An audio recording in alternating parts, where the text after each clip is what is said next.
People always say, what am I supposed to do if I'm in the midst of or being tempted by sexual immorality? And the Bible has one simple, clear word: flee.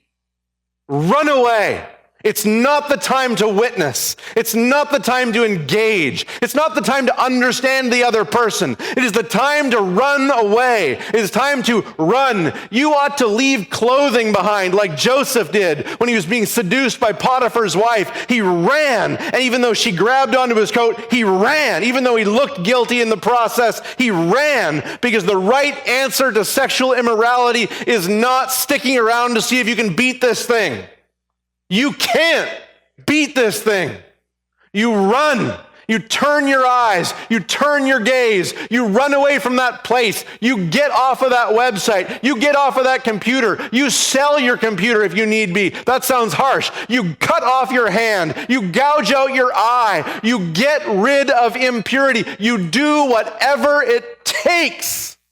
Oh, the thought of ruining my wife's trust and my children's security for one moment of lustful pleasure.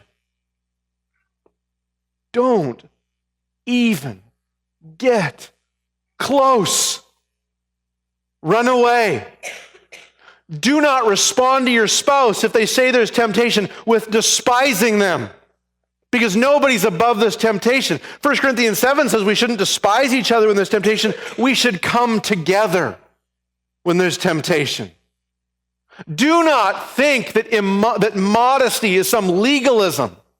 Modesty is just the acknowledgement that our bodies have the power to intoxicate other people.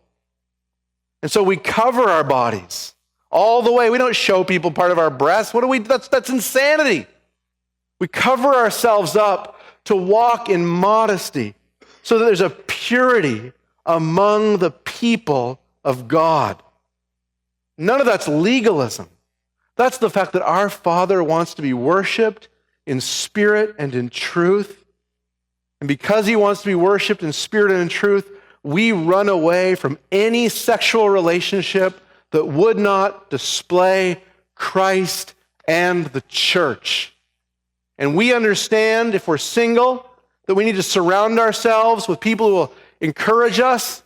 We understand if we're married that we need to surround ourselves with people who encourage us. And we know that our spouse needs to be our ally in that fight. So I can't encourage you enough. The Bible clearly, he says here, that God's people are to be a people of sexual purity.